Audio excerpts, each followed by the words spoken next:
Good morning, San Beda! Good morning, good afternoon pala, partner! Alam Good mo afternoon ba? na. Yeah, I always forget that it's already the afternoon because people are always so vibrant even in the afternoon. So I think it's morning. So how are you, partner? Very well. Nico, kasi it's a big day for us kasi yung special guest natin right now is Attorney Chong. Very popular and very renowned as an educator. Yes, partner, that's true. Alam mo ba, partner, I have been hearing some talks. So before we formally start our seminar today, let's look at how many people we are going to have today. We're counting, guys. It's 206. Keep that number going. Let's keep going. I'm looking 206. Who's going to be 207? 207. It's still 206. Baka they're having a Wait hard ka time lang. connecting. 216 na, Nico. Loko. Totoo, Going in lang partner. yan. Internet stuff lang yan. True, 16 na, diba? Kanina nga, 400 eh. 400 Oh. sa waiting room eh. People are really waiting to see and listen to our speaker today, partner. Alam mo ba, I have been hearing some people na, a-attend ako ng seminar. Alam mo bakit? Because they want to see our speaker today.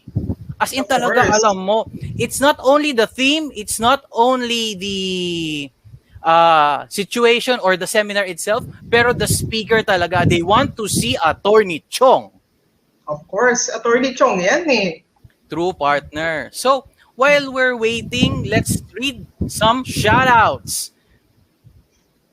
A good afternoon to you, to Mr. Carlo Diamond, yes.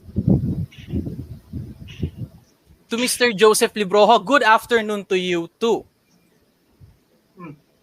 Ikaw, for people who wanted to shout out their friends, their family, you can utilize the chat box. Yeah, guys, utilize the chat box.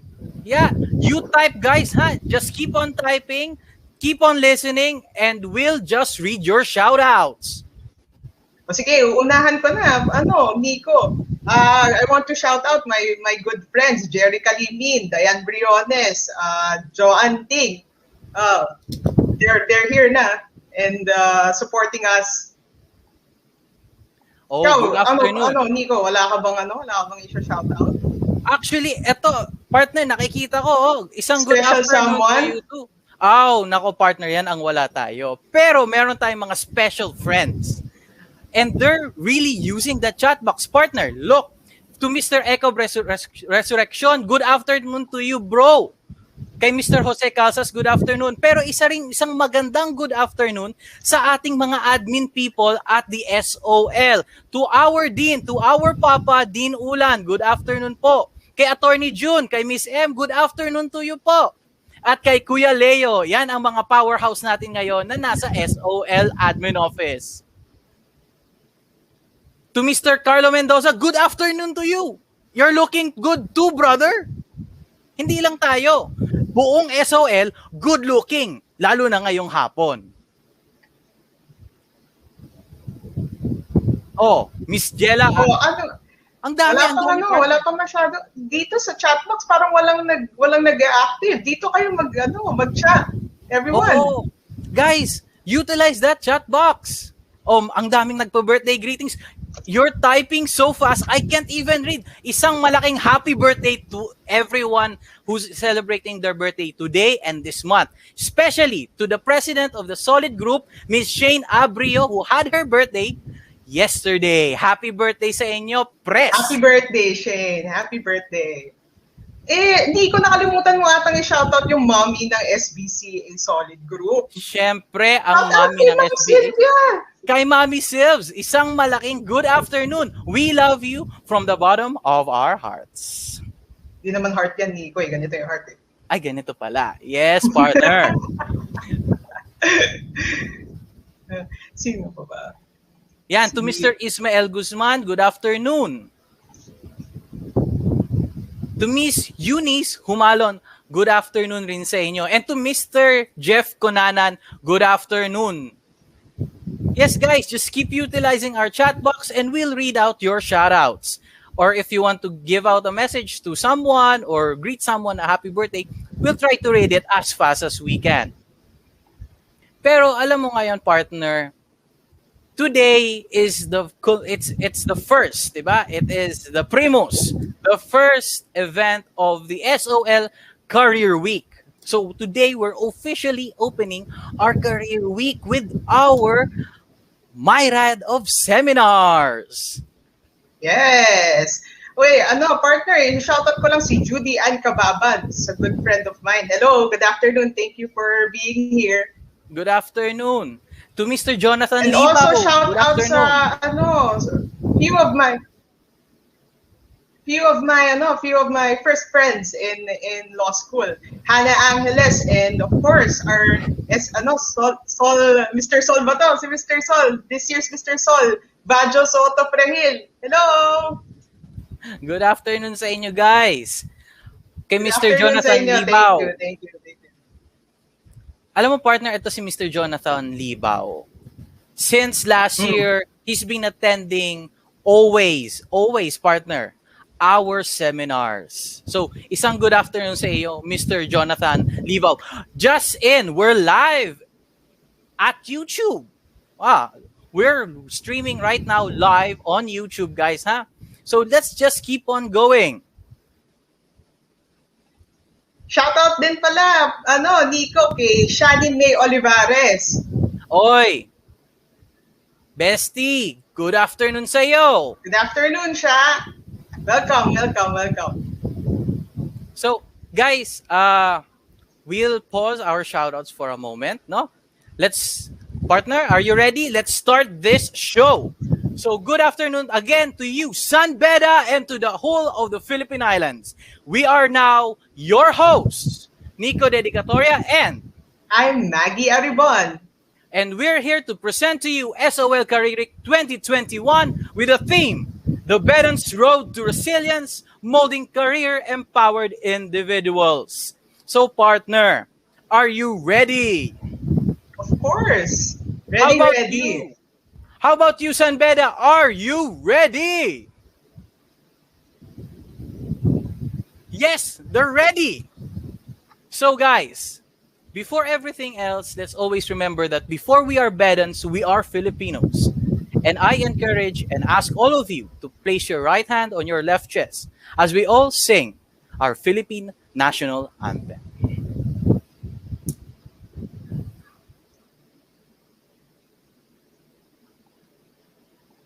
Mga kababayan, ang pambansang awit ng Pilipinas.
So partner, hello.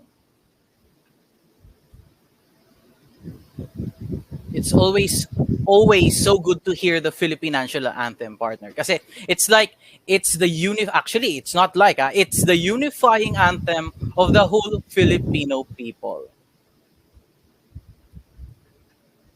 So, partner, it seems na we are always so happy to listen to the Philippine national anthem, no, partner, da?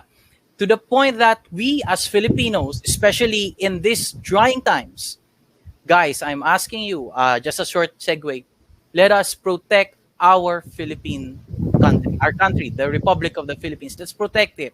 Let's offer ourselves, especially to us who will be future lawyers.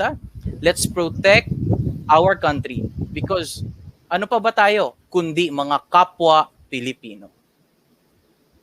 Yes. So partner,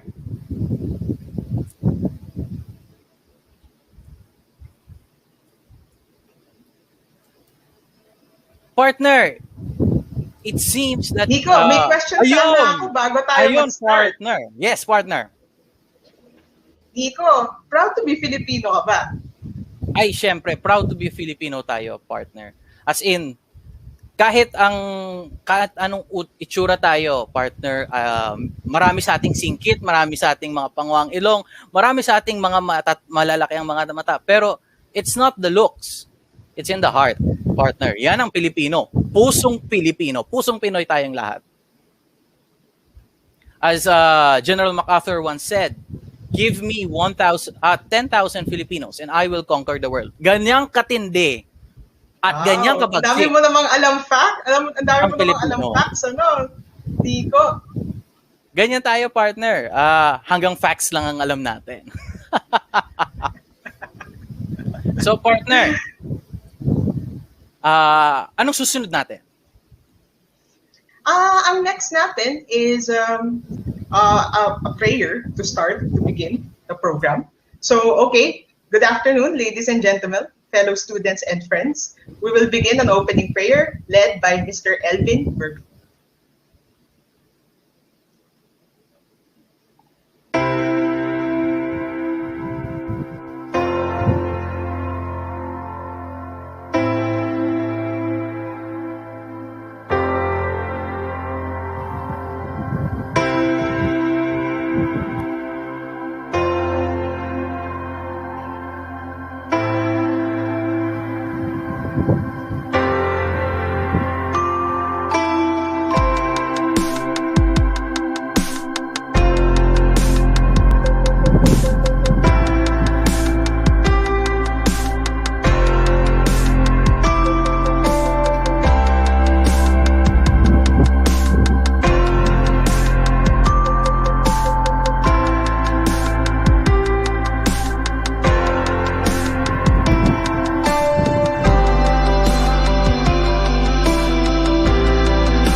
That's a very wonderful prayer, partner.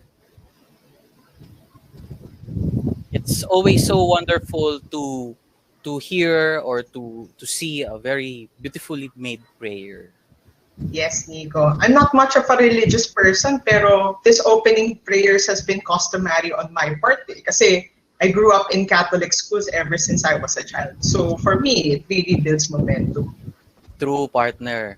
Also, before we continue on with our house rules, let's greet some of our close friends again. Now, guys, keep utilizing that chat box. Keep clicking, keep typing. There's our chat box. Just keep on typing.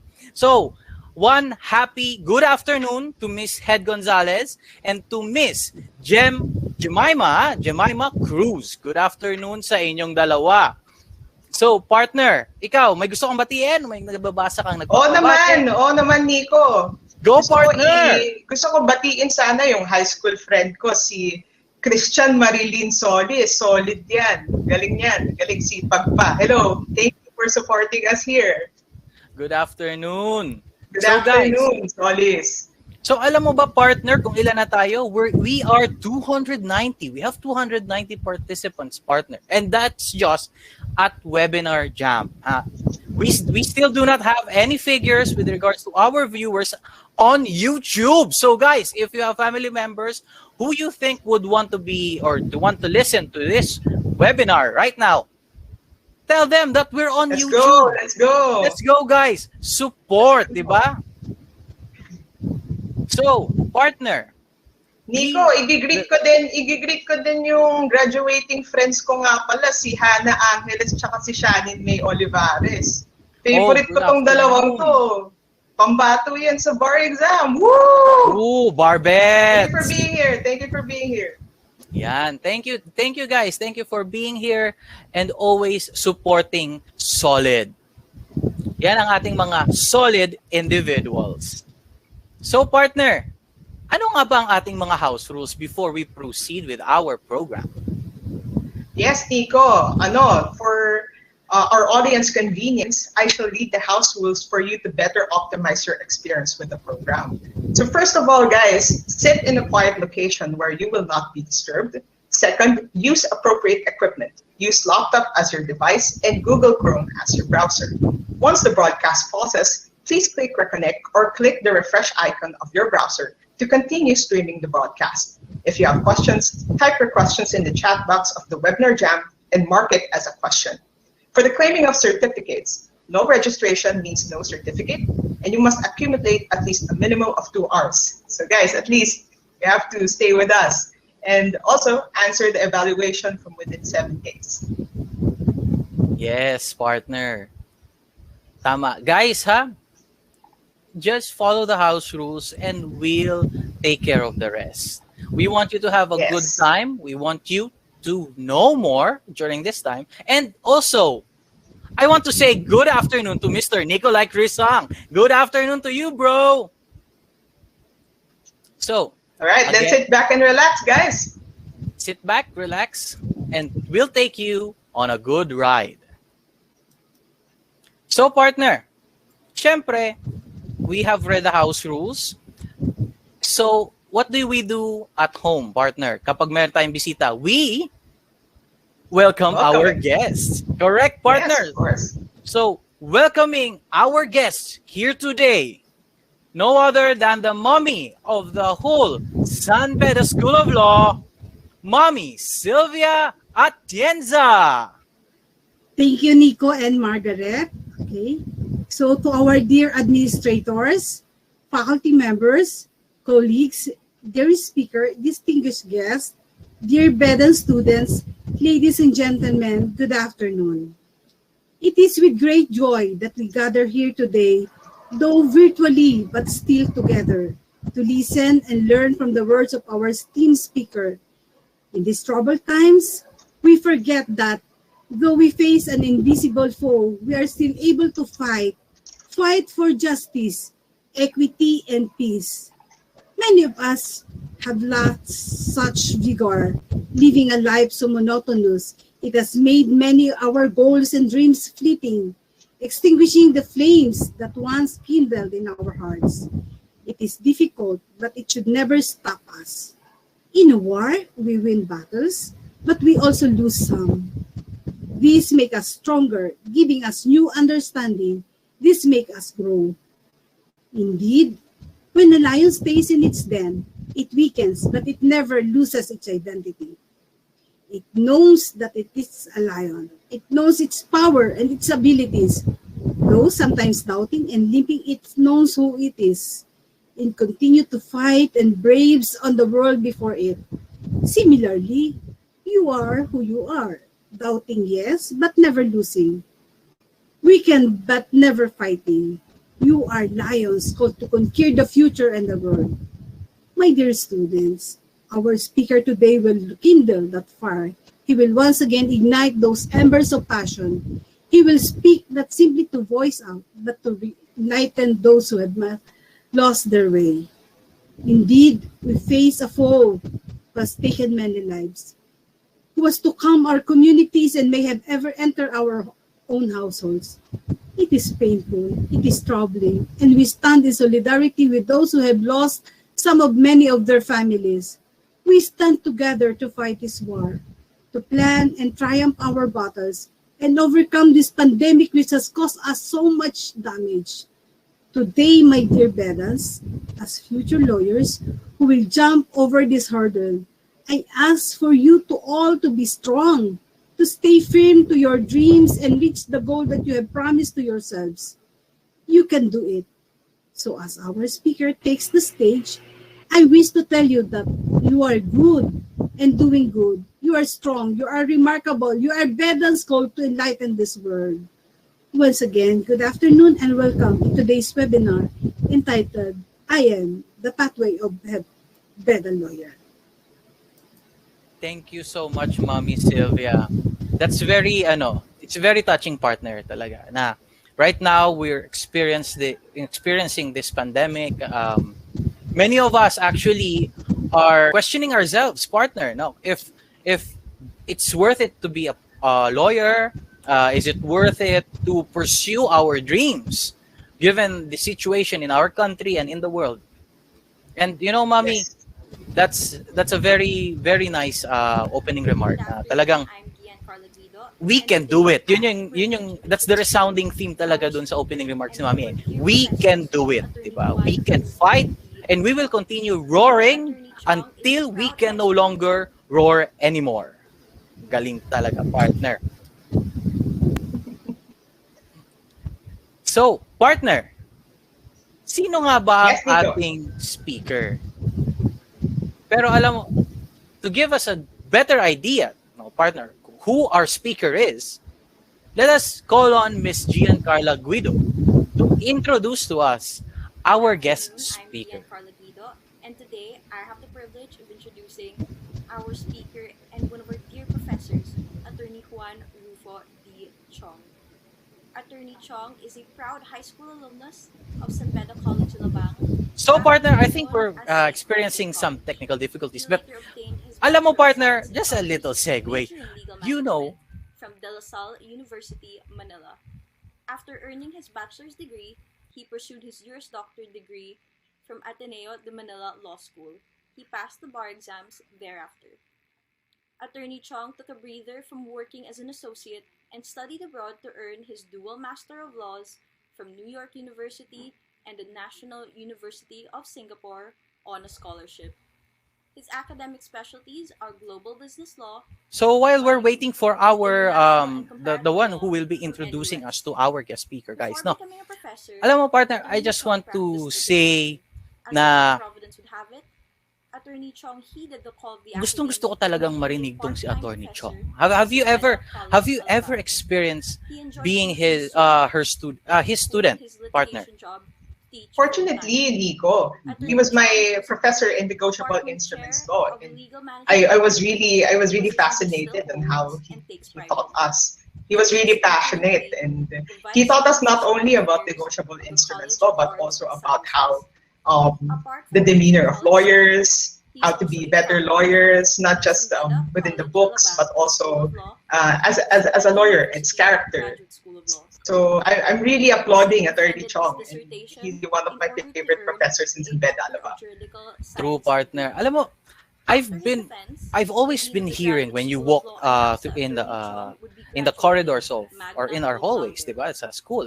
Na, Finally, Attorney uy, Chong lives in the professor mo Spina si City, Attorney Chong, but likes edi to travel and masaya is very ka. experimental with food. Yun eh. Yun yung lagi He is kong a narinig. doting Masaya owner ka, of his marami kang dogs named matututunan. Attorney and Tsaka, Judge, and I takes can care never of a stray forget cat this, called partner. Fiscal. When they say the name Attorney Juan Rufo D. Chong, guwapo yan, partner. Yun yung lagi kong naririnig. Diba? Yes, partner. Skin pa lang. Skin pa lang. Di ba? Diba, partner? Yan ang ating speaker for today. So, may we invite now Miss Gian Carla Guido to introduce our guest speaker. Good afternoon, I'm Gian Carla Guido, and today I have the privilege of introducing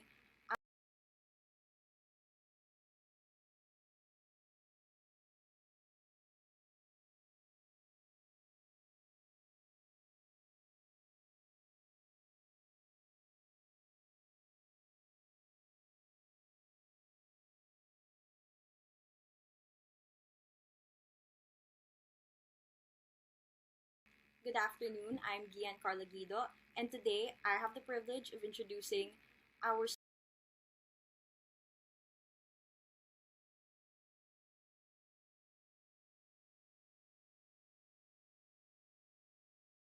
Good afternoon, I'm Gian Carla Guido, and today I have the privilege of introducing our speaker and one of our dear professors, Attorney Juan Rufo D. Chong.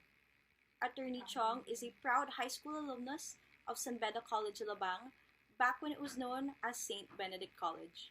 He later obtained his Bachelor of Science in Commerce, major in Legal Management, from De La Salle University, Manila. After earning his bachelor's degree, he pursued his Juris Doctor degree from Ateneo de Manila Law School. He passed the bar exams thereafter. Attorney Chong took a breather from working as an associate and studied abroad to earn his dual Master of Laws from New York University and the National University of Singapore on a scholarship. His academic specialties are Global Business Law from NYU and International and Comparative Law from NUS. Before becoming a professor, Attorney Chong practiced litigation. As divine providence would have it, Attorney Chong heeded the call of the academe and became a part-time professor of San Beda College, Alabang. He enjoyed teaching so much that he quit his litigation job to teach full-time. Attorney Chong was appointed Department Chair of the Legal Management Department, a position he still holds and takes pride in. He is concurrently the Vice Dean for Student Affairs of the College of Arts and Sciences. Apart from teaching college students, he is also a faculty member of the San Beda College Alabang School of Law and the San Beda University Graduate School of Law. He recently defended his dissertation in order to earn a Doctor of Juridical Science degree. After his defense, the Dean of the Graduate School of Law announced that Attorney Chong would be graduating magna cum laude. Finally, Attorney Chong lives in Las Piñas City but likes to travel and is very experimental with food. He is a doting owner to his dogs named Attorney and Judge and takes care of a stray cat called Fiscal.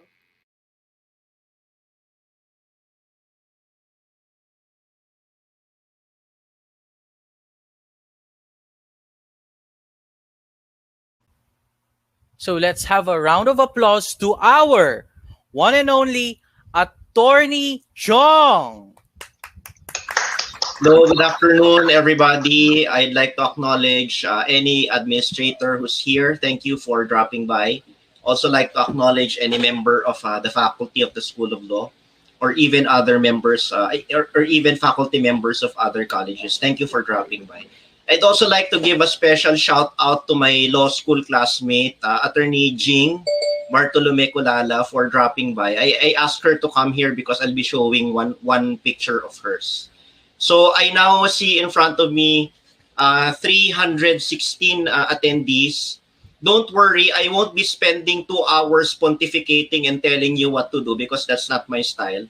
I will be spending about half an hour telling you about my own experience, and then probably some of you might be able to identify with what I went through when I was in law school and eventually when I became a lawyer. So I'll now be going through my presentation. So I just like to give a disclaimer that not all of the photos or images that you see are my own. So I don't own the copyright to them. By the way, if you have any questions, please feel free to drop them in the chat box so that the MCs will be telling me later on after my talk what questions you have. This is my story, everybody. So the picture in front of you on the upper left side, that was me. I was wearing a suit, and that's me now. And the photo in the middle, that's my photo, and my mom was behind me. That's the actual photo of me signing the role of attorney. So those of you who went through the legal profession know exactly what that means and what is the significance of that.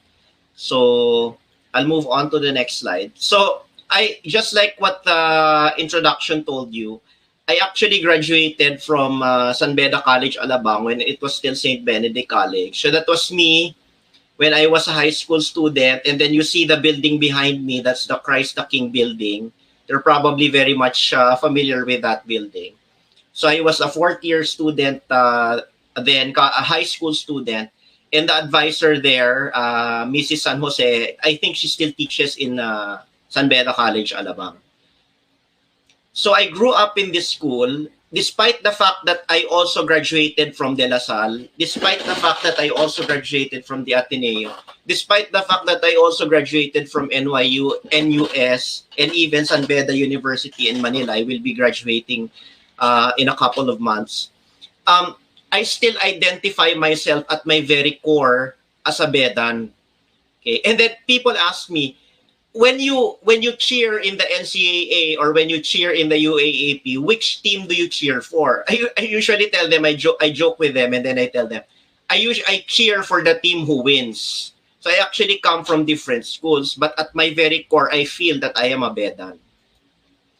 So I've always been drawn to the study of law because to my mind, laws made perfect sense. Everything else in this world seems to be so flimsy. Everything in this world seems to be so iffy. But whenever we think about laws, we see them as very comforting. But we see them as a representation of justice. So that enthralled me, that excited me, being a part of that system, practicing law. And then even when I was very little, I had a very, very strong sense of justice. And not only did I have a very strong sense of justice, I also genuinely wanted to help people with the things that I know.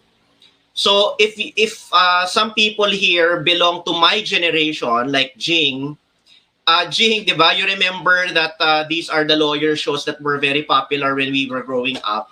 So we have Ali McBeal, so it's a comedy. I've heard that Friends is now very popular among you. So I suggest that you also watch reruns of Ali McBeal. It's a very fascinating view of the legal profession in the United States. And then we have LA Law, which is a serious show. And then we have Ipaglaban Mo, which I think is still running. And then we have A Few Good Men. In fact, A Few Good Men, I think, is now shown on Netflix. I would really suggest that you watch A Few Good Men on Netflix. It's one of the best lawyer shows. And then when I watched it, diba, when I saw Tom Cruise, when I saw Jack Nicholson in that courtroom, talagang that really drew me to the legal profession. Now, people have many, many reasons why they want to become lawyers. Okay, and I'll give you the top 3 reasons why people want to become lawyers. Number 1 is because they want money. They think the legal profession will bring them tons and tons and tons of money. Number 2 is they think it's a very prestigious profession. Compared to other professions, they think the legal profession is the most prestigious, it's the most glamorous. Okay, and when they think of lawyers, they think of suits, the show Suits. They think of lawyers wearing nice outfits, diba, having long lunches, and diba, just talking about silly things in the middle of court hearings. So a lot of people, and some of them are are seated where you are, and some of them are listening to this conversation, these are some of the reasons why probably some of you were drawn to the legal profession. But there's this, everybody, you know that when if you want to become a lawyer and then you have to go through law school, there is the trauma of legal education. Of course, you know the show Bar Boys. It's essentially a parody of what we go through in law school. But sometimes, we associate ourselves, we see ourselves in the characters, and we even see some of our professors in the characters in the movie, because more or less they approximate what really happens in the classroom. So studying law is very difficult. People who haven't studied the law won't ever understand how difficult it is unless they undergo it themselves. That's what I think. And then this, you would have to study tons of books. And then, of course, you won't just be having one subject for the semester. You'll be having so many subjects. And then, I don't know if you still use the SCRA, but Jing and I, when we were in law school, we had to look for the case from the SCRA, and then we had to give it to the photocopiers and wait in line. And then we had to wait until the photocopiers were done with our copy. Okay. Now, it's very easy for you to get copies of cases from the internet because you have Lawfil and the other platforms. But used to be, it was very difficult for us. We had to wait after our class, we had to wait until evening until the photocopiers were finished with our cases. So you have to read a ton of materials. So even your parents sometimes say, we probably think that you're exaggerating the amount of studying that you have to do, but actually you're not, because that's really what you have to go through in one night. And then there's this, studying the law is not exactly cheap. And then when I heard about how much you're paying for the semester, talagang I was really surprised, because it's much, much more than what we were paying when we were in law school. But when we were in law school, the amount that we were paying was already more than what we would be paying for other courses. So it's not exactly an inexpensive course. In fact, it's a very expensive course. And then you would have to buy materials. And then you would have to, some of you will be living in Alabang. Some of you would have to be renting out photos and all of that. So it's very expensive to study the law. And then there's this, everybody, I'm sure you're aware that a lot of lawyers have been killed in this administration. And then if we believe the news accounts, certain administrations combined, the number of lawyers have been killed in this administration is more than what some of the administrations in the past lawyers have been killed. More than how many lawyers were killed in the past administration. And then, if you don't believe me, the Supreme Court even came out with with a rare statement on the killings of lawyers and judges.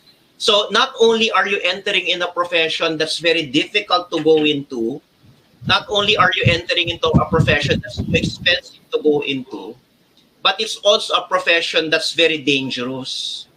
That it's also a profession that there is also a risk of you losing yourself. Okay. So, although admittedly, when I was in law school, and that's she's listening, she was my classmate in law school. We were, I think that was the last day of the bar exam. Although admittedly, I was above average in law school, but I wasn't a top student, everybody.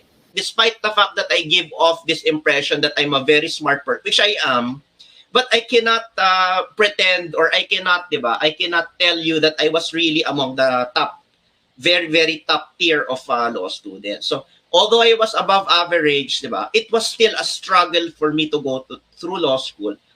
But I would have to underscore that although it was not a struggle, but although it was very difficult for me to go to law school, it wasn't a chore, everybody. It wasn't struggle. It wasn't a struggle. Studying law for me was difficult, but it wasn't as if that every time I opened a law book, I gave a big sigh and then I said, ito na naman. That never really happened to me. Diba? Even when I was studying CRIM, even when I was studying procedural law, even when I was studying all of these difficult subjects, although they were difficult because I had to cram in so much facts in my head, genuinely, I loved what I was doing, and that saw me through law school. So that's an identification card of me when I was a bar reviewee in the Ateneo. If you look at the photo and then you look at me now, di ba? Walang pinagkaiba. But that was more than 10 years ago, everybody. So, after passing the bar, I worked as an associate in a small law firm. And then when I was working in that law firm, I got a merit scholarship to study abroad. So I was able to study in the National University of Singapore. And there was also a dual Masters of Law degree in partnership with NYU. So that's why I have 2 degrees. Okay. So you see my pictures there when I was in Singapore, and then you see I had classmates, not only Filipinos, but I also had classmates coming from different countries, even Africa. And then you see me there in New York City. I flew to New York to attend my graduation there. And I actually had 2 graduations because I had a double degree. So it was such a dream.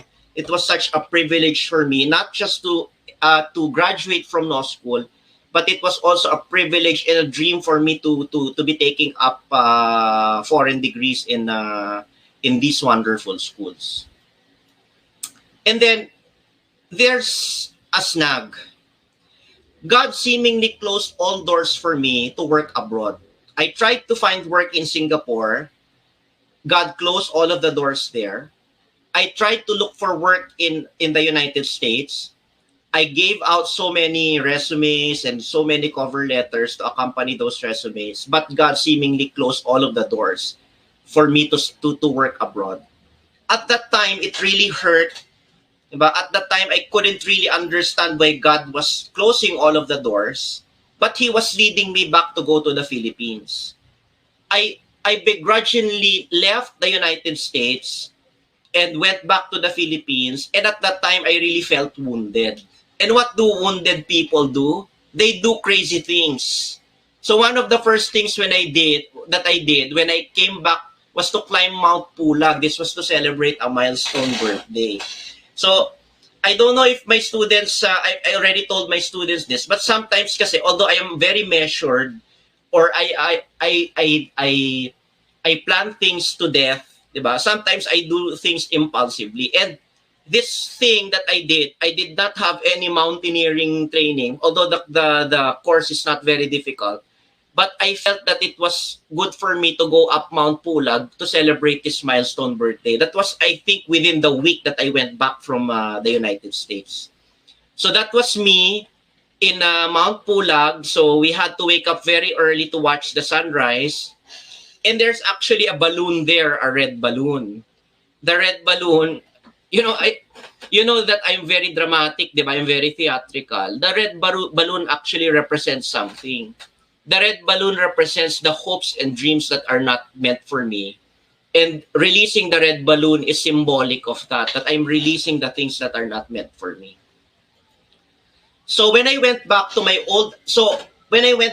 United States, I went back to my old litigation job, and I had a hard time finding a job actually immediately when I went back.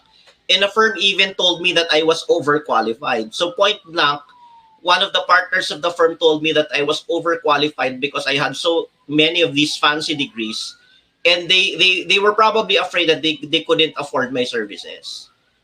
So it was a very humbling experience, everybody. I had these fancy degrees. I was able to go to these wonderful places. I was traveling in different countries when I was studying in Singapore. And then all of a sudden, God closed all of the doors and led me back to the Philippines. And I landed my old job back. So it was a very humbling experience. At that time, I really couldn't understand where God was leading me to. Sometime in 2013, I met Attorney Jacome. If there is a more popular lawyer in the School of Law, it's Attorney Jacome. So I met Attorney Jacome over dinner back in 2013. So I volunteered to work for a candidate. So, you know, lawyers, diba, whenever election season comes, and I'm sure law students also know this, candidates are fielding lawyers and then fielding law students and paralegals to help them with their campaigning. So it was a to use a very unglamorous term, it was a racket, diba? And then because I wanted to eat free food, and then I would be earning, volunteering for that candidate. So I decided to sign in. Little did I know that I would meet Attorney John Jacome. And then I told him I specialized in international law, and then I came back from the United States. And then the following year, I didn't really think about our meeting. It was just like meeting a random lawyer. I really didn't put so much thought into it. But somehow Attorney Jacome remembered me that evening when I told him that I specialize in international law. The following year, he invited me to teach part-time in the College of Arts and Sciences. So that was the beginning of my love affair with the academe. Okay, so if you see me there, that's me. This was an event by the legal management students, and some of you who are legal management alumni will probably recognize some of the lawyers in front of you. So that was my first stint in teaching. And then when I was teaching that subject, I was teaching on Saturdays. I was working, I was doing my litigation job from Monday to Friday. And then on Saturdays, I would be teaching. I really discovered that I had this passion for teaching, which, because I was also very active in church, and I also taught the Bible in Sunday schools. I already had an inkling in the past that I had a passion for teaching, but being in the College of Arts and Sciences and being with these wonderful students really drove it in my head that I was really meant I was really meant for this job. Okay, so if some of you know these people in front of you, some of them are still in law school. This is the first class that I taught. And then one of them there, if you see him, that very distinguished gentleman at the back, we see there Attorney Jericho Cadorna, who passed the bar, is now a full-fledged lawyer. And I think Mr. Arbiol is also there, who is also a lawyer. So this is the first class that I ever taught in San Beda College, Alabang. It was a very memorable class. And then what I realized was, from Mondays to Fridays, I was actually thinking of my Saturdays. I was writing my pleadings, typing out my motions, doing the motions of my litigation work, doing everything that my litigation job called me to do. But I was actually looking forward to my Saturdays more. And it ended up that I was continually thinking about teaching my students more and more and more. So at this point, when I was in the law firm, with my boss open mouth, I went up to him and then I told him that, sir, I would be tendering my resignation because I will be teaching full time. And my students know this. I always tell this in my classes. My boss actually was surprised why I was resigning. He couldn't really understand my decision. But I told him that I fell in love with teaching, and that's what I wanted to do. That's the reason I would be quitting my day job. So the boss probably begrudgingly accepted my resignation. But because my boss is a wonderful boss, he cared for our welfare. He let me go, and that was the time when I entered teaching full time in San Beda College, Alabang. I suffered a terrible pay cut, everybody. When I was teaching part time, the secretary of the College of Arts and Sciences kept on bugging me because in order for San Beda to pay you, you have to have a Metrobank account, but I didn't have a Metrobank account, so I kept on procrastinating opening a Metrobank account because when I was still in litigation, I didn't really need the money. So the secretary, every time that she saw me on Saturday, she'd tell me, attorney, do you already have a Metrobank account? Because we have to pay you. You haven't been collecting we haven't been giving your salary. And that went on for about a year that I wasn't getting my salary. Because I thought at that time, di ba, that the pay of a teacher is low, but it didn't really dawn on me fully at that time because I was still earning from my litigation job. But when I did eventually transfer to the academy and became a full-time professor, when I opened my first paycheck or when I saw my first pay slip, I was really surprised at how much I lost in terms of a pay cut.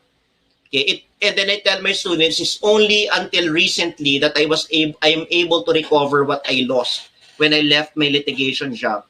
Now, because I teach in so many levels, I was able to recoup probably some of the pay that I was supposed to be that I was already receiving when I was a lawyer. But at that time, talagang it was a terrible pay cut.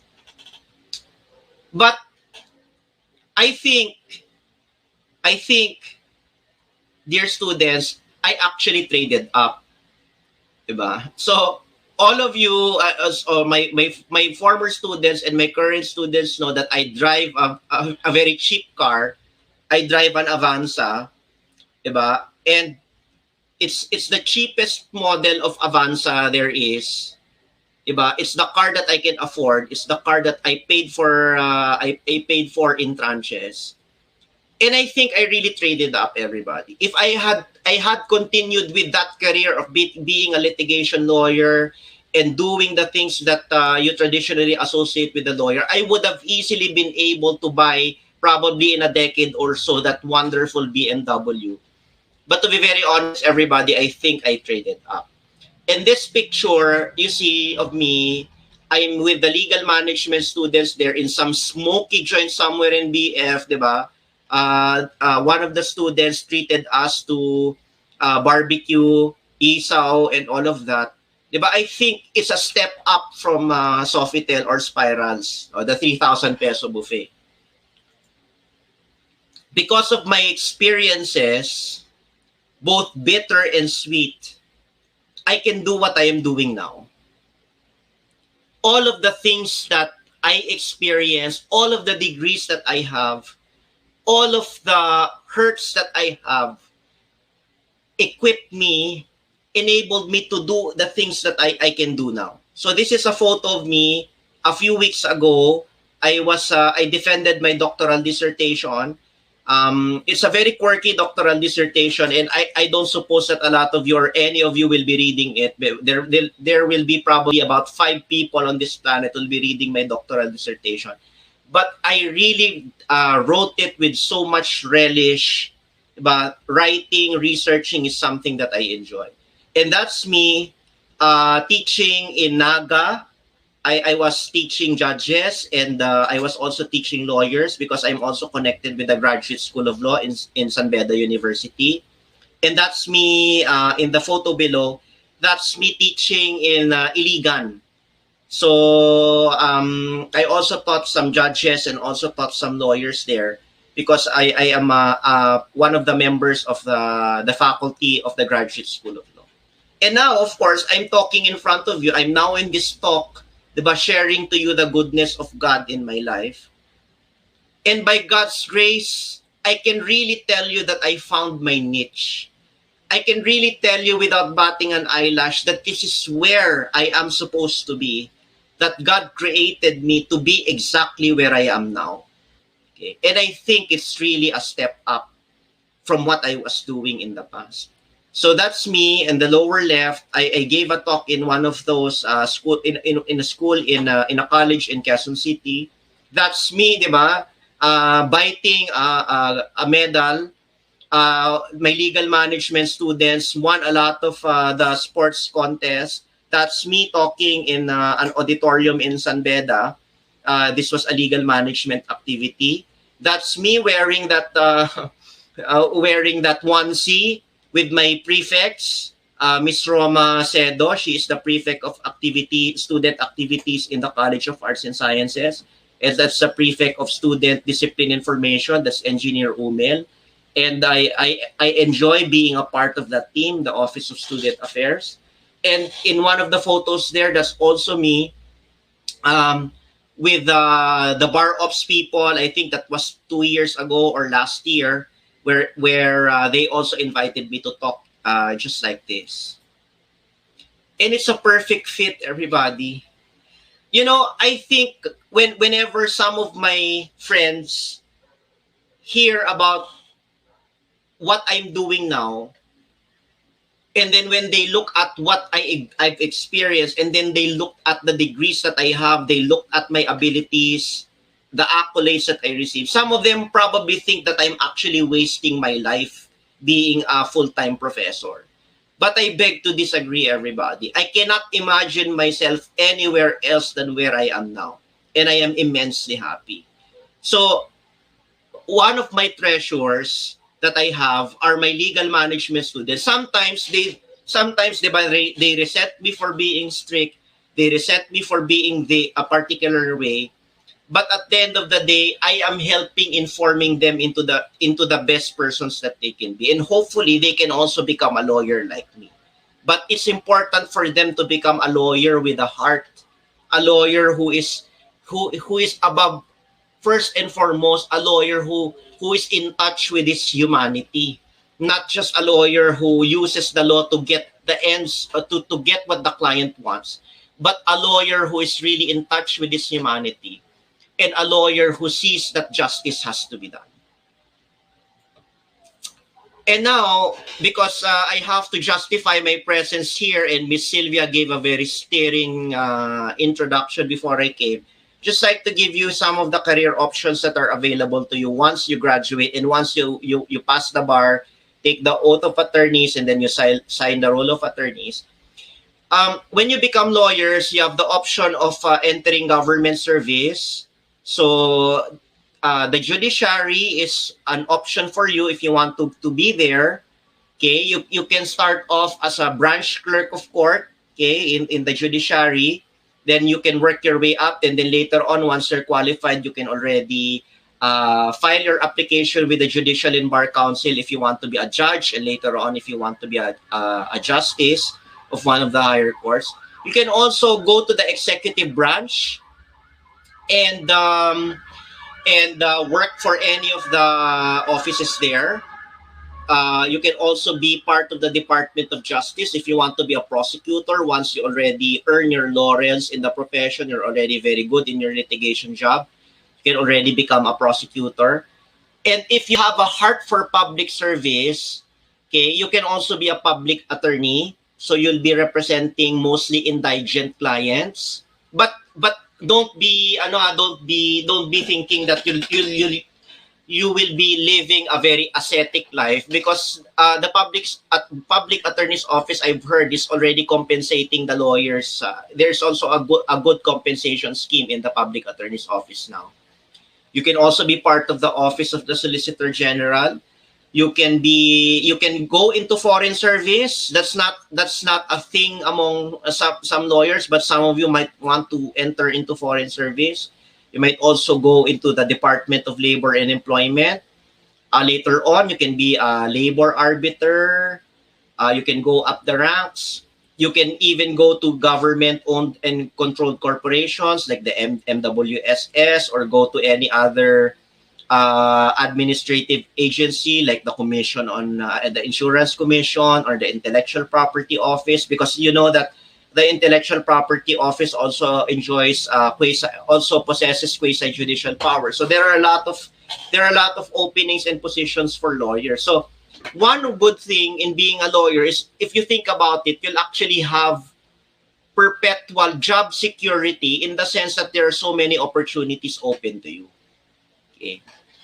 And then, of course, you can also, if you're not working in any of these government agencies, you can also work as a private practitioner. So that's always open for you. So you can also work in the private sector. Okay, this is the more traditional route of lawyers. You can be an associate first in one of those law firms, and later on you can become a partner in an existing law firm, or even set up your own. Okay, or you can be in the legal departments of various corporations, whether in the Philippines or outside.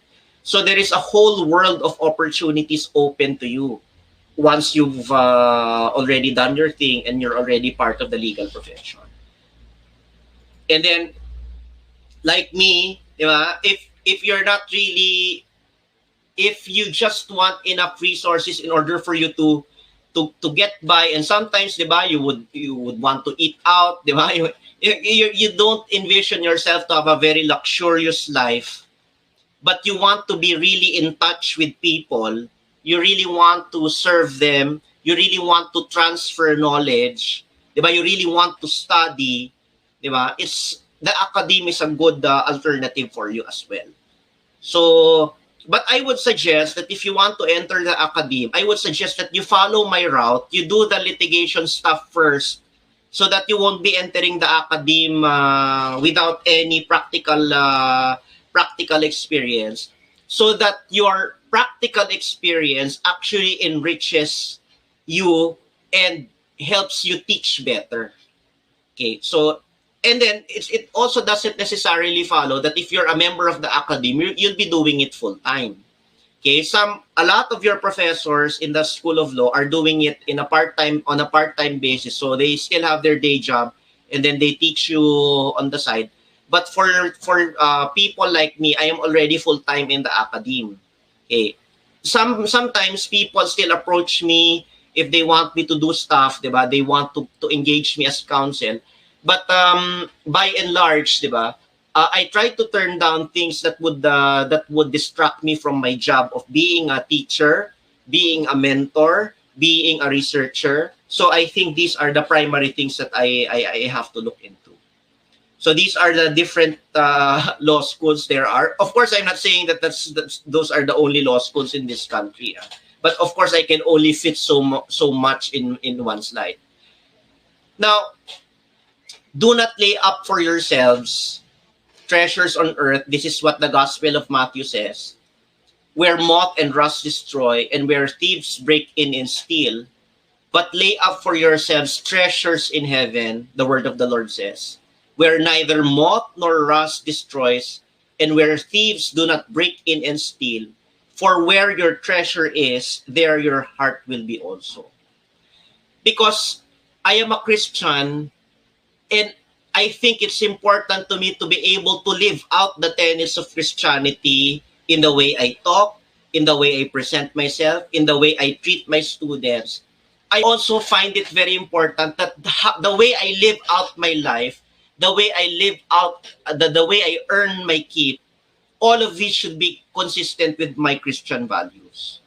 So I believe, everybody, that the money that's in our wallet, all of the money that I've invested in stocks, all of the money that I have in my bank accounts, all of these are temporal.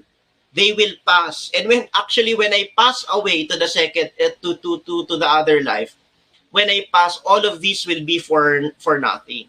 So it's important for me to be laying out treasures that are not destroyed, for treasures that have eternal value. You remember that there is the parable of the talents, everybody. You remember there was a parable that a master gave out talents to the different to his servants. One was given 5 talents, etc. And these 2 servants, with the talents that were given them, they invested those talents. They used their talents wisely, and then they were able to give back more than what they were given by their master. But the last servant, which the master wasn't very happy about, what he did, because he was afraid of his master and probably was lazy and didn't want to do anything, diba? He hid the talents below he dug a hole in the ground, hid the talent there, and then when the master came back, he unburied the talent and just gave back what was given to him. I don't want that to happen to me, everybody. I don't want to be investing my life in things that only have temporal or temporary value.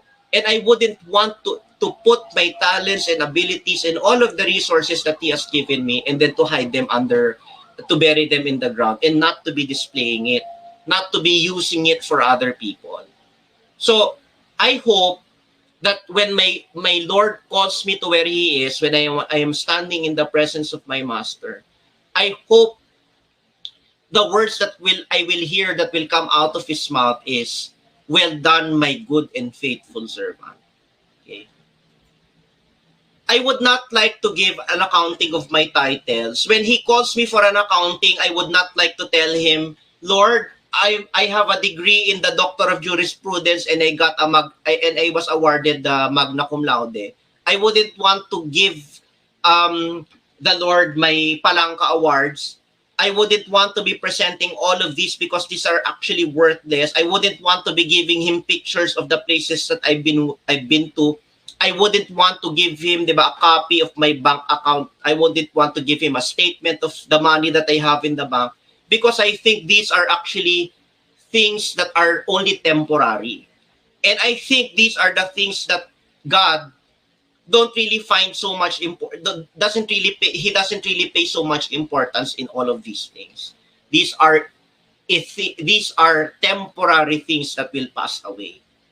But instead, ayun, no? So, continuing with my flexing, di ba? So, I wouldn't want him to be showing him where I went, or the things that I was able to eat, or the places that I've been to, and the things that I was able to enjoy. I wouldn't want to, when I render an accounting, I wouldn't be wanting to present all of these things. But instead, I would like to give an accounting of how many lives I have touched. That's what I would want to tell my maker. How much knowledge how much knowledge I imparted, how much of myself I gave. Those are the things that I would want to report to my maker. I wouldn't want to live an empty life, and then to give an accounting of worthless things. But to my mind, the things that I am doing now, how I engage with people, how I teach them what I have, what I know, what I give of myself, these are the more important things that I think God is pleased with. Okay, so these are pictures of me in different activities. Okay. Of course, because I'm primarily connected with the College of Arts and Sciences. So a lot of these activities reflect activities of the College of Arts and Sciences. Being an educator, if some of you are being drawn to this kind of life, will enable you to do just that. The time will come when all of these treasures, these are my treasures, everybody, the photos that are in front of you and the other photos that I have, diba, that probably my colleagues will think that these are worthless things, diba, because I should be driving a better car, I should be having 5 houses in a luxury subdivision or something like that. But I think the things that I'm doing are actually the things that will make my maker proud. And I really do hope that I will make him proud when I come to see him. So these are photos of me after I taught a class. This is because it's my tradition to have a photo taken of my class on the last day, and then I feed them pizza, because there is I have a policy in my classroom that students are not supposed to give me any gifts, and then I tell them if they give me any gifts, I will be livid at them, because I am richer at this point in their lives. I'm actually richer than them, so I can afford to pay to buy pizza and to feed them pizza. But later on, when you become very successful in your different fields, diba, you'll be able to feed yourself pizza. So these are the activities that I attended as part of my functions as an administrator and a professor in the College of Arts and Sciences. I hope, as I end my talk, I was able to share a bit of myself with you. I was able to refocus your mind into the more important things. I was able to show you that the path of a lawyer is not just one path, that you will be a litigator, that you will be having all of these things. I want to communicate to you that as being a lawyer, being a part of the legal profession, as a lawyer, so many doors will be open to you and so many opportunities will be opening up. The question is, what will be these opportunities that you will be entering into? And will these opportunities be will these opportunities be avenues for you to serve others? So that's the bottom line.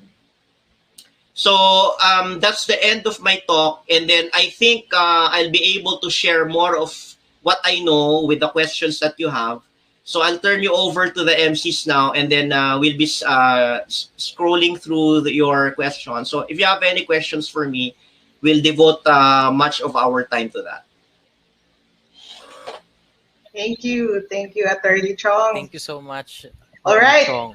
Well, as one would expect, Nico, talagang pag-presentation ni Attorney Chong, one would really expect something worthwhile, no? Based on experience lang naman, Nico. But with Attorney Chong, it's always 100%. I think that attorney has already touched a massive accounting of how many lives he's touched. So I think good siya. True partner. As in, actually, I have yet, or I really do have wished to have been your student, sir. Kasi I've always heard a lot of people say na, oo, gwapo yan si Attorney Chong. Yun yung laging unang-una nilang sasabihin. Second, sasabihin nilang, marami kang matututunan dyan. Not only with regard to the profession, but more so with regard to yourself. As in, it's entirely an academy. Yun talaga si sir. Isa siyang school talaga. Developing not only your profession, not only you as a law student, but you as a person. To the point na I've written a lot of what you've said, sir, here on my paper. And ang isa sa pinaka-gustong-gusto kong sinabi niyo po, it's a perfect fit. Yun eh. It's a perfect fit. Especially right now po na we're experiencing so much in life na we're really looking where we should be. And yung sinabi niyo, sir, na you have questioned God, why did He close so many doors? Tapos at the end you said it's a perfect fit. So sir, thank you so much. It's a very inspirational, sir. Talagang as in, kung before I wanted Attorney Chong to be my professor, ngayon gusto ko siya maging mentor sa bar. So guys, yes guys, now we proceed to the open forum. Now, if you have any questions, please use that chat box and we're going to address your questions to our one and only Attorney Chong. Okay, so let me begin, Nico. There's one question from Alexander Bido. Good afternoon po, Attorney Chong. I learned a lot from your talk. Question po, is there any subject that you would be interested in teaching soon in SOL? I think the subjects that were given to me by the Dean and Attorney June are perfect subjects for me to teach. I teach negotiable instruments law for the first semester. And then I also teach international law, which is the mother subject. I mean, that's what I trained for. I teach that in the second semester. So I try to teach international law in a sort of very unconventional way than how I was taught international law when it was my turn to learn it. But international law is really the subject that I enjoy teaching immensely. Okay. Another question is from Cassandra K. Paca. It's sort of interesting. What is your favorite episode of Ally McBeal? I think Ally McBeal was shown about 20 years ago or even more than that. Diba? I like the first season of Ally McBeal because diba, she was still finding herself. She was still finding her place in the legal profession. And then if for those of you who don't know what the show is all about, Ally McBeal is a young lawyer. She graduated from Harvard, and then she also joined a law firm where the lawyers were also a Harvard alumni. But it's an exaggeration. It's a parody of the legal profession. I like the episodes for the question to address the question. I like the episodes when Ally McBeal seemed to be very awkward, especially when she interacted with Billy. Billy is her love interest in Ally McBeal. So those are the episodes that I remember. Sir, not a question, sir, but it's a comment, sir. From John Michael Castillo, sir. Very inspiring as always, Attorney Chong. The one who pushed me to enter law school. Thank you, Attorney. God bless you always. And also another one, sir. From it's nawala, sir. Pero the gist of the question that the comment that I saw was, your talk helped him, Mr. Cabrera, sir, if I'm not mistaken. Mr. Cabrera said, it's good, your talk was good for his mental health, sir.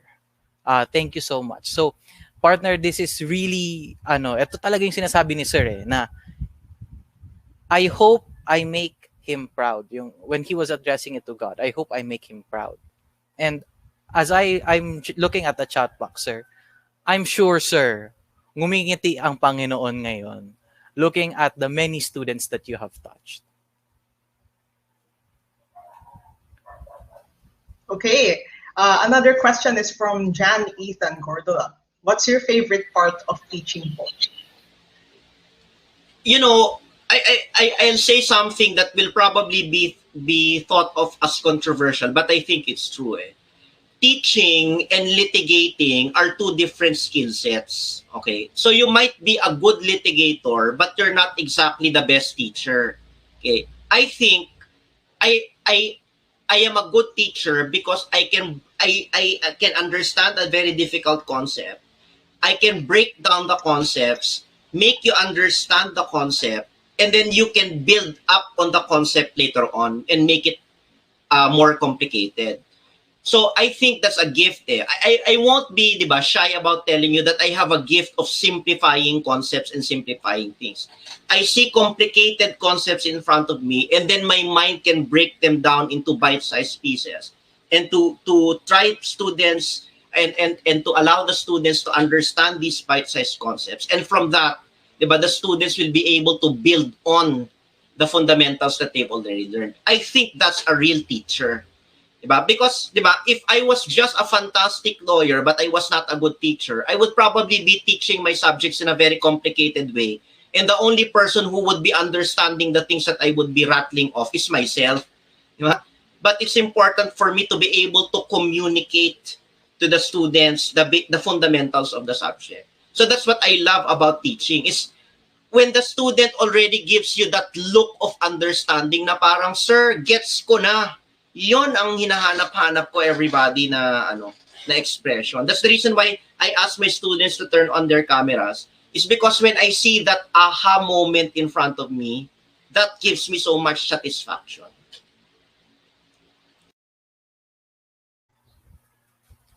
Sir, Thank you very much, sir. another question Oh, po, Nico. sir, from Nico Angelo Solon. Attorney, would you be open to coaching San Beda's moot court team? Yeah, of course, if people would want me to do the coaching, I know that there are other lawyers who are very good in coaching as well. But of course, the opportunities to help students, even in the College of Law, I will always be open to it. Sir, a question from Georgette Garcia. This is also a question that I want to ask for you. Given the circumstances, sir, right now, it's tumultuous, right? Magulo talaga. So, is studying law still worth it? Georgette, I think it's worth it if you love the law, if you love how everything works, if you have the stomach for it. It's not just about being able to remember the facts, but you really have to have a stomach for the law. And then if you have this desire to make things better, whether in the classroom, whether in the courtroom, whether on the streets doing your advocacies, it's a very worthwhile thing to do, because when you become a lawyer, you can actually be a catalyst of change. Hopefully a catalyst of change for the better. I would like just to give a very brief commentary on that. Now that with all of this craziness happening, we see lawyers in the forefront. And sometimes I am disappointed by my fellow lawyers in how they parang fail to see that there are already bad things happening. I hope that when you become lawyers, you call out people if they do something bad. You call out people if they are not, if they don't uphold human rights. These are the basic things that you should be doing. You're a lawyer. because you're not just there to get what your client wants. Everybody, the 314 students that are listening to me, your goal as a lawyer is not to get, your primary goal is not to get what your client wants, but it's for justice to be done. It's for truth to prevail. It's for the betterment of our country and for everybody here. That's first and foremost your responsibility as a lawyer. Yan, partner. That's our Attorney Chong. Also, sir, this is also one question na gusto ko rin pong malaman, sir. From you, sir. From Ismael Guzman. Sir, ano po ang workout routine ninyo? You know, everybody, because I cannot go to the gym anymore, I did a cost and benefit analysis. Going to the gym now is very dangerous, even if they allowed it, because diba, you might be infected. And of course, you don't want to be working out with a mask. Diba? So I actually invested. I already had a home gym here, but I actually invested in more weight so that I can do my home workout. So I do my weight training on certain days, and then I have an online trainer who I do cardio workouts with. Sir, why do you work out so much? Is it because you want to look fantastic? That's one, everybody. I want to look fantastic. But another thing you probably don't know is because I have hypertension. So I have to be healthy because my life depends on me being healthy. That's the reason why I was able to get my first dose of vaccine, because I hypertension is one of the comorbidities that will allow you to be vaccinated, to be one of the first people in line. So my health actually depends on me being, my life actually depends on me being healthy. So, Ismael Guzman and everyone out there, alam nyo na ang workout routine ni Sir. So, Sir, gayahin ko rin yan. Okay. Nico, meron tayong anonymous question. Mm-hmm. Will the failed subjects in the law student's transcript affect his or her career opportunities as a new lawyer? Yes. Kailangan natin ng sagot talaga dito. Oo, sir. I don't know if my classmate Jing is still here, but Jing, I hope you don't mind if I share something that happened to us. I think the law students would appreciate it. You know, everybody, Attorney Chong is fantastic, right? There's no question about it. But I have to admit that when I was in law school, I actually failed one subject. I always tell my students this. I actually failed obligations and contracts when I was in first year. And as you know, obligations and contracts is a prerequisite subject and it's a 5-unit subject. So when I failed obligations and contracts, it felt to me like it was the end of my legal studies. So I really mulled over it during summer, because obligations and contracts, I think even in San Beda, it's offered in the second semester, right? So I really mulled over it. What is God trying to tell me when I flunked obligations and contracts? Would I still continue becoming a lawyer? So this dawned on me when I was actually reflecting on this. The reason why I'm here in the first place in law school is because I wanted to help people. And this is something that I actually enjoy, the study of law. So I made the conclusion when I was mulling over my failure, that even if I get kicked out of the law school where I was studying in, diba? Studying law is still something that I would want to continue, even if I get kicked out. That I really had that resolve. So what's interesting, the following semester, because I don't know if some of you know the academic rules of the Ateneo Law School. If you flunk one subject in one semester and then you flunk another subject, regardless of how many units it is, in the following semester, you'll get kicked out. So the following semester, when I enrolled after flunking obligations and contracts, I actually got a very hard professor. Yung talagang he's notorious for flunking more than half of the class. So parang when I was undergoing that, and then that subject pa, ironically, is the subject that I teach now, the law on negotiable instruments. So ironically, everybody, parang, and not yet ironically, but when I was studying negotiable instruments, so it was as if my life depended on it. Because if I flunked that professor, I would get kicked out of the Ateneo. That was how perilous my first semester, second year was. To make a long story short, because I had the resolve to become a lawyer, it was something that I was made to be. I studied hard the negotiable instruments law. I memorized practically all of the important provisions. I was a walking negotiable instruments law. And then I got a good grade in the subject, diba? And then later on, I took the law on obligations and contracts again under Dean Mel Santa Maria. And the grade that I got, Miss Maggie, the grade that I got when I flunked Oblicon the first time was 69. When I took the subject again, everybody, when I took Oblicon, I practically memorized, diba, a lot of the important provisions of the new civil code. I got a 95, everybody, when I took the subject again. It was an up yours to my failure. Now, whenever I remember when I was still looking for jobs, they asked for a transcript of my grades.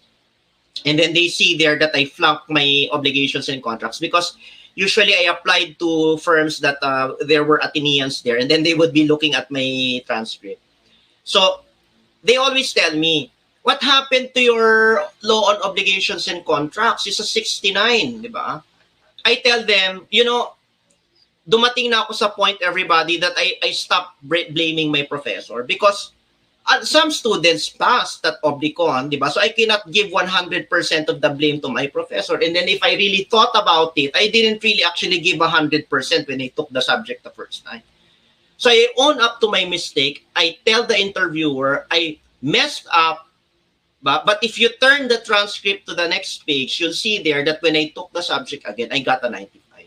And they get impressed with that, everybody.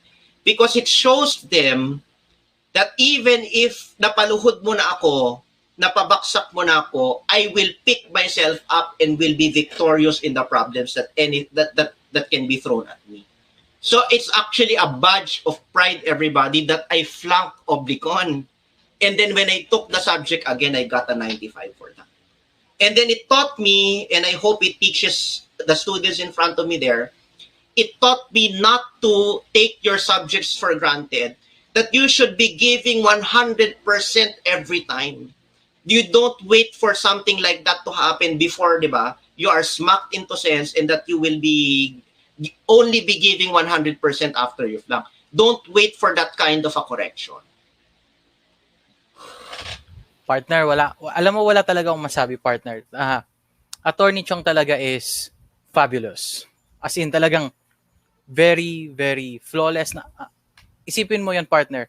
Natumba na, napabagsak na, sumunod na araw, tumayo ulit, picked himself up, tapos ayun, 95. Diba, partner? It's like... Yes. Pero, Attorney Chong, meron lang akong question. So, with regards to the question nung anonymous student natin, so does it really affect when you have like failing subjects on your transcript? Does it really affect your probable employment in different law firms or government? To my mind, no. Like in my case, I have 69 in my transcript. But of course, when I am in front of my interviewers, I will be telling them that, diba, they shouldn't be looking at that, but they should be looking at how I recovered from it. Plus, if you see my transcript, I got a wake-up call after that. If you see my transcript, I got good grades. Good grades in all of my other subjects when I continued on with my law studies. But there's a good thing, Miss Aribon. There's a good thing that came, not just a good thing, but there's another good thing that came off from that experience. I did not graduate with honors.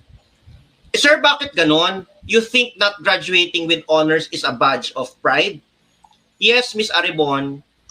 I did not graduate with honors because I got that 69. It pulled my QPI, CQPI down. Parang I would have graduated with honors in point something points in my grade. But not graduating with honors always reminds me, everybody, that I should always give my 101%. And that I'm made of stronger stuff, di ba? You can throw at me any problem, and then I will be able to emerge at it victoriously regardless of what it is. That's what not graduating with honors means to me. Thank you so much, sir. Talagang ano, partner, it's very inspiring. Very inspiring talaga. Sir, Very inspiring, very inspiring. maybe we'll have two more questions, partner. Here's one of the questions. Sir, do you ever think you'll wake up one day and stop teaching, or will you continue teaching law until the wheels fall off? Yeah, I think I'll be doing this until my last breath, di ba? And then the teaching law is also a thing that you become better at it through time. I remember teachers in the Ateneo that were, di ba, super senior citizens, but they were wonderful teachers, and I actually remember them. And I hope you also you also see that there are different sorts of professors. There are professors that are that are very strict. There are professors that are not as strict. I think you should appreciate them for the things that they bring to the table. I remember the professors that are strict because they really constrain me to study. So I don't fault them for being strict, diba? In fact, I remember the stricter professors more than I remember the professors who were not as strict, because talagang I really had to give everything. So I think teaching is something that I would be doing for the rest of my life. It's something that I really enjoy. Thank you, sir. Thank you. So, partner, there's one question here, and gusto ko, partner, ikaw ang magtanong nito. From Mr. Ismael Guzman.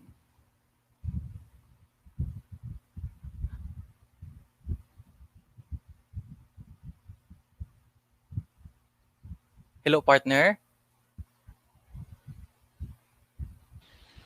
Ayan.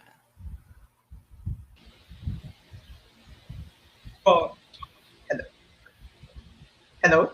Yes, Yeah, go partner. ahead. Okay, sir, ito po yung gusto kong tanungin kanina pa. Parehas po kami ng iniisip ni Mr. Ismael Guzman. So he said, sir, it seems you never age po. Aside from working out, do you have a skincare routine po? You know, I've been asked that question because they tell me that I do not age. Of course, I would not want to dispute that, di ba? Pero I'll say something, I hope you don't find it controversial muna. I don't drink kasi, I don't drink. I only drink wine when there's an occasion. So that probably helps with me staying the way I am. I also don't smoke and I don't do any vices. So that probably helps me to stay healthy. The number two, about the skincare routine, I had bad skin because I have very sensitive skin. So I used to be, when you saw me, and probably Jing, my classmate who's watching, when you saw me in law school, I had red patches in my face. So how did I fix that? Because I have fantastic skin now. How did I fix that? I discovered that you shouldn't be washing your face with soap and water because soap is very abrasive. Okay, yung regular soap, I used to parang get Safeguard or get a run-of-the-mill soap, and then I wash my face, and then I wash them about twice a day or thrice a day or something like that whenever it felt that. It actually aggravated the dryness. So now I use a very hypoallergenic wash. I don't wash my face with soap because it's very abrasive. Then secondly, for you to not have acne, for you not to have all of this stuff in your face, try to avoid touching your face with dirty hands, because that actually aggravates your condition. So, and then you moisturize your face so that it remains supple, so it won't be dry. Sir, do you do the 10 steps Korean glass skin? I think that's over-exaggerated, everybody. You have the time and the money to do the 10 step. I probably have 4 steps in my routine. Cleansing, and then I moisturize, diba? And then exfoliate, diba? And yeah, tatlo lang yata palang ginagawa ko. So just you cleanse, you exfoliate every so often, and then you put moisturizer. That's it. Okay, sir. Noted yan, noted yan. So guys, alam nyo na kung ano ang routine ni Sir sa workout and at the same time skincare routine. Sir, gagawin ko yung dalawang yan. Okay, so Nico, meron pa ba tayong time for more questions? Sadly, partner, I think we have to cut the open forum. So Okay, we can okay. continue now with our program. Pero sir, all in all, just to give a summary of majority of the chat is, thank you so much, sir. We love your principle. Thank you for being an inspiration. Yun, sir, talaga ang karamihan ng messages sa chat box, sir. So, sir, thank you so much for inspiring us today and inspiring all your students always. So, we now move on, partner, sa acknowledgement and presentation of certificates. Okay. Okay, partner. So to bring the program to its preliminary close, we would love to thank Attorney Juan Rufo Chong for sharing a part of him. Hopefully, this would serve as an inspiration to aim high and always give our 100% in everything that we do. So the webinar is not possible without the aid of Regalo, who owns this WebinarJam. We would also love to thank Solid Group for spearheading this symposium, and of course our fellow Bedans who are chilling with us today. So in behalf of Solid Group, we would like to present you, sir, this certificate of appreciation. And if you would let me, let's read the contents. San Beda College, Alabang, Alabang Hills Village, Muntinlupa City, School of Law, Counseling and Career Development Service of Higher Education awards this certificate of appreciation to Attorney Juan Rufo D. Chong for sharing his expertise as a resource person during the webinar on Who Am I? The Pathways of a Bedan Lawyer, on the occasion of the annual Career Week celebration, sponsored by the Counseling and Career Development Service of the School of Law, given this 11th day of May 2021. Signed by Frances Ruth Lourdes C. Flores, RGC, the Head Counselor, Counseling of Career Development Services of Higher Education, Ms. Kathleen C. Tiglao, PhD, RGC, the Administrator, Counseling and Career Development Services, of course, Attorney Olpiano P. Sarmiento III, the Dean of School of Law, and lastly, Andres Ignacio C. San Mateo, Jr., DBA, our Vice President for Academic Affairs. Thank you very much. Thank you, everybody. And I hope to see some of you in the law school when things are better. And I look forward to seeing my students in the classroom again.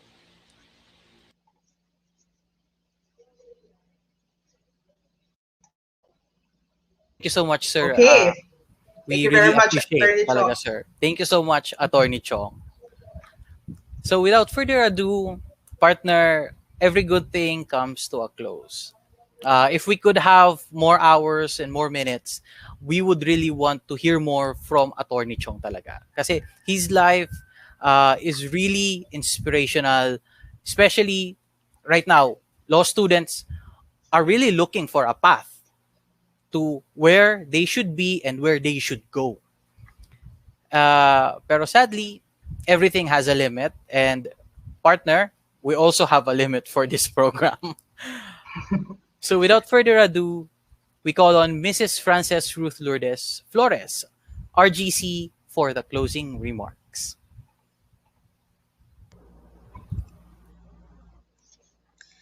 A wonderful afternoon to everyone, to our guest speaker, Attorney Juan Rufo Chong, our Dean of Sol, Attorney Olpiano Sarmiento, the CCDS Sol Counselors, Mr. Elvin Burpie and Ms. Sylvia Atienza, and to you, our dear Sol students. Truly, our lives have been affected by the crisis in so many ways.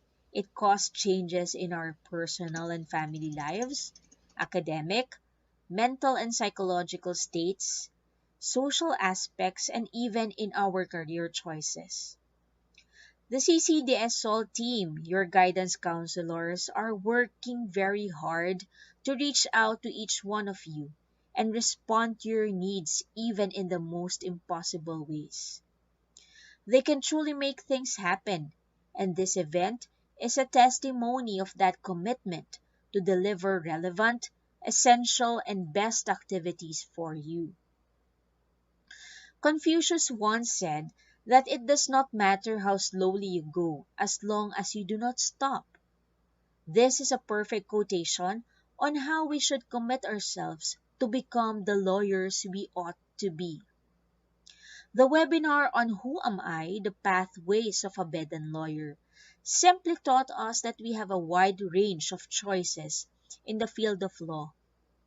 Our very dynamic and good-looking speaker, Attorney Juan Rufo Chong, have presented three important things, and these were: number one, you must continuously learn and be knowledgeable about the nature and scope of your future work endeavors. Number two, be able to differentiate classroom work from that of the legal work. And number three, he presented career opportunities in various employment sectors.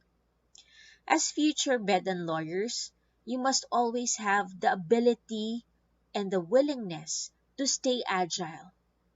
This means you must be able to have adaptability skills, being able to adapt to different situations involving career choices and employability. Never stop learning and continuously enhance your abilities and skills. Being a lawyer entails commitment and passion to serve others. Let this be your guide towards helping others the Bedouin way and towards your progression in your own field of specialization. To close this webinar, my gratitude to Attorney Chong, our guest speaker, for this very relevant webinar, the Seoul Academic Department for always assisting and supporting our CCDS activities, to the Solid Group for collaborating and working with us. They have exerted so much effort to support the CCDS activities. The Regalo, our webinar platform, to the administrators, Dr. Maria Kathleen Sitiglao, RGC, our CCDS administrator, and to Dr. Andres Ignacio C. San Mateo, our VPAA. To our ever hardworking CCDS Sol team, your guidance counselors, Ms. Sylvia Atienza and Mr. Elvin Berbier, you have prepared and brainstormed for this Career Week celebration. You are truly amazing. And let me extend my gratitude to each one of you, our dear students, for continuously appreciating our programs and services. We always look forward to provide you more activities in the future. God bless us all, and that in all things, God may be glorified.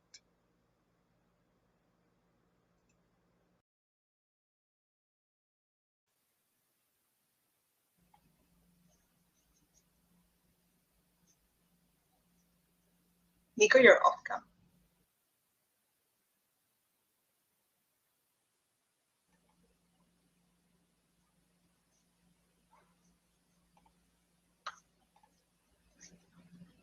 Nico, your microphone is closed. We can't hear you.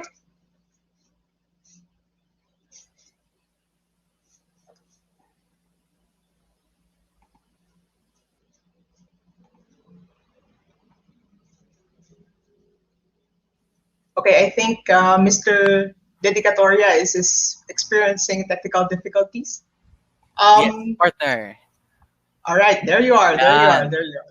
Okay. So we're a-okay from this side now. So partner, that's a very wonderful closing remarks from our own Miss Ruth. Thank you so much, Miss Ruth, for that wonderful closing remarks. So, alam mo partner, just to let you all guys know, our 290 participants right now, a message from our own Attorney Chong. Thank you, everybody. My cup runneth over. See you soon. Kapit lang, makakarating din kayo. So guys, kapit lang. Panghawakan natin yan guys. We can do this. Diba? So, yes.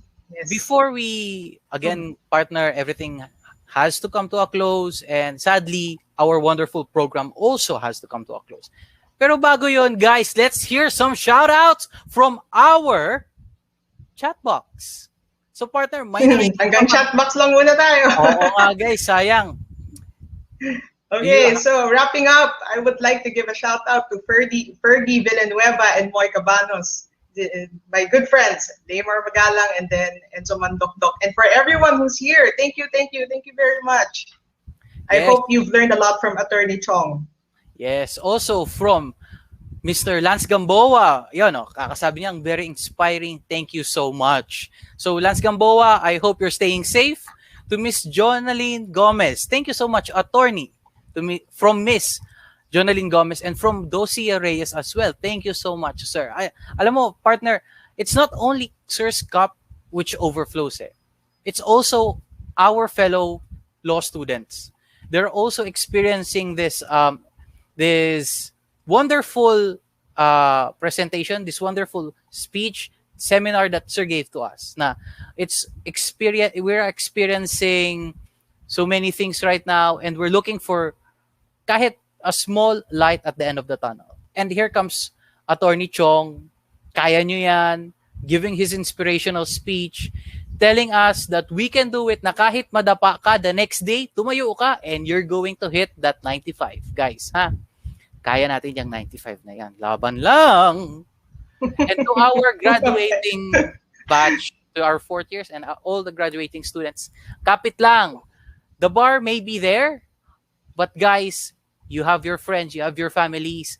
We can do this.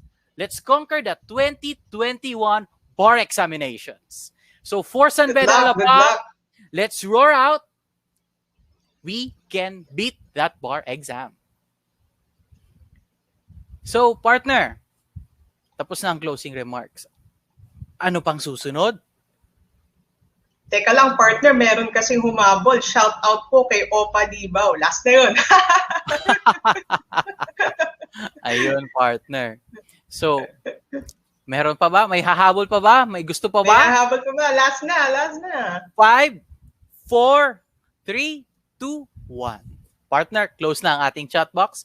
Thank you so much for being with us right now. And before we officially close this program, we started with God, and we will also end this program invoking the name of our Lord. We call on Miss.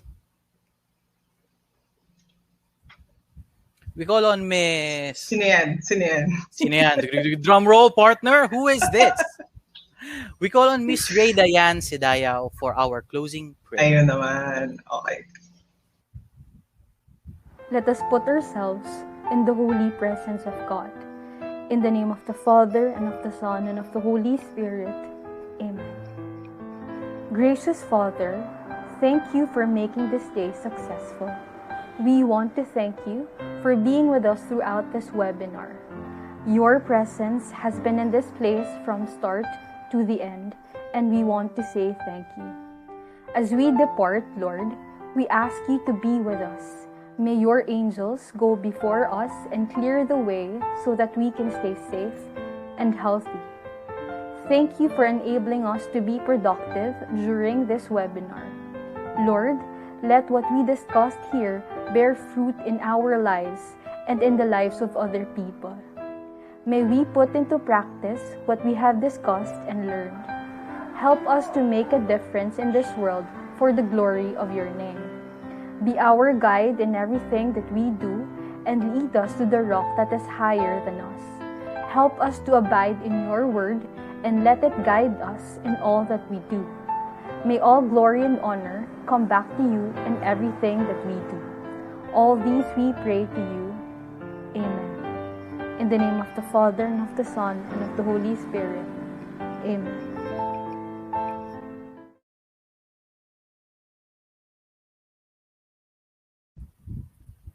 So, guys, partner, eto na ang ating huling-huli talaga. We may be Filipinos, yes, we are humans, but we must always remember that we are Bedans. So, partner, are you ready to roar that Bedan hymn? Of course. Let's So, go. guys, one and all, let us sing. our Bedan hymn.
So partner, we'll give you guys 3 minutes to use that QR code. Guys, lahat tayo techie. Use that QR code, take a photo it, and evaluate, guys. You won't get your certificates if you don't make that evaluation. So guys, get your phones. Use your cameras. Take a photo of that QR code and evaluate this program.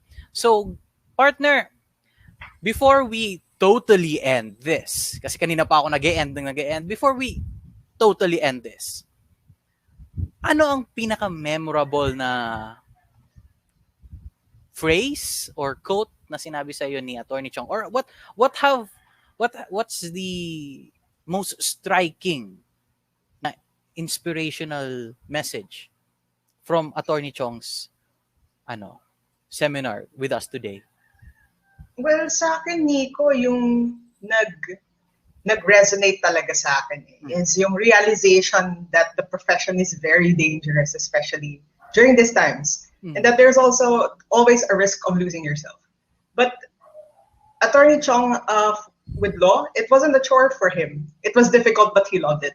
So it's very important to love what you do, Nico, because studying the law entails spending resources, there's mental anguish, and really rigorous amount of study of materials. Tapos there's some sort of risk pa. So in the end, you just have to enjoy it, and in order for you to finish it and excel and be a lawyer. True, partner. As in, talagang, kakaiba talaga. Si Attorney Chong, he's the full package talaga. Na. Really, right now, I'm still processing even though I've never had the fortune to have him as my professor, I am fortunate enough to hear his words right now. And so are our 289 participants right now. Na parang, if you would really see, guys, the chat box, which you've been utilizing really since the beginning of this program, puro, thank you so much, Attorney Chong. You have been an inspiration. Thank you, Attorney. Thank you, sir. You've opened our minds. You have been an inspiration. You are the cause of why we entered law school. Partner, really, really, partner. I'm really sure, 100% sure, na yung sinabi niya na I hope I make him proud when he was addressing God, I'm sure that he is really addressing God. Yes, definitely, definitely. making God really, really proud right now. Yes, and Attorney Chong is very young. So he can achieve more than that pa. He can surpass pa. Yes, true, Lot. true, true. Yeah. Totoo yun, partner. So, partner, And yes, partner. Sige. I just want to plug our activities care of John Mayet Salakop. Guys, baka gusto nyong mag-input ng law school memoirs. John Mayet Salakop would drop the link here in the chat box and you might win 1,000 pesos worth of National Bookstore certificates ata. So go ahead. Sa mga nauubusan ng yellow pa dyan. True, guys. Although this is just a part of SOL's Career Week 2021, guys. This is just a part of it. We still have a lot. We still have some symposiums tomorrow and the following days. We have ongoing events such as plug your own body, sharing your memoirs, guys. Use this time to earn prizes. Who wouldn't want to earn prizes right now? Earn your prizes through your body. Earn your prizes through your memoirs. Guys, let's enjoy this week. Let's enjoy what we can let's as relax. much as we can, diba? Let's relax. So, guys, again, evaluate. You have to evaluate or else you won't have a certificate for this program. So, partner, it is always a pleasure. It's always a fortune to be a part of these programs, hosting these programs, meeting new people, hearing inspirational messages, talks. But as I've said 1,000 times, everything has to end. Everything has an ending. And Sad. partner, it is really, really sad na talagang we have to come to an end for this program. I don't know about you, Nico, but I really had fun. I also had fun. Of course, partner. Actually, Perfect. yung energy natin right now is enough to make the sun go down. Pero May partner, continuation to, Nico. oo. The Malo Pet Show will be aired later tonight. Yes. And then for those who don't know, Malo Pet Show is the podcast created by the one and only Dean Kicho. So go watch. Oh, guys, go watch. Support your own. Also, partner, if it's not too much, I'm very fortunate to have studied in San Beda, and I'm praying that this will be my last year in law school. But I am very, very thankful that I've been a part of the Beden family, of the Beden community. Very fortunate to have known a lot of people, to have met new people, to make new friends. If there's one thing that I would like to share before we end this a close, habang ang ating mga buddies are still evaluating, is that no matter how many times you fail, either through your subjects or through your experiences, God will always give you an opportunity to rise up and to make anew. As in, you may lose some things, but you will gain a lot of things. He will close one door, diba? He will close one door, but He will open an entire house for you. So guys, don't give up. Continue striving, continue living, continue roaring until you cannot roar no more. We can go through this. We will go through this. Because we, other than being humans, we are Bedans. And much more than that, we are Filipinos. Also, Nico, it's a great advice for our fellow law students to also take the time to relax. True. Also, take the time to manage your activities other than law school. Read books, do other hobbies, right? True. Especially now that we're just confined at home. True, right? partner. True. Actually, partner, I'm trying to learn how to sew clothes. So, yes. You mean tahe? Yes, I'm trying to. Really? Yes, partner. You know, sometimes talaga, kung tatahiin mo lang ang mga provisions ng law school, bakit hindi ka magtahi ng damit, di ba? So guys, Bago yun ah. Hindi ko naisip yun. so guys, partner, everyone with us today, thank you so much for being a part of this SOL Career Week with the theme Bedan's Road to Resilience.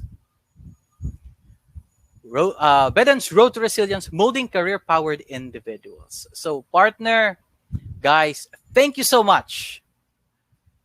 And without further ado, have a wonderful day and God bless us all. Thank you, Goodbye. guys. Thank you.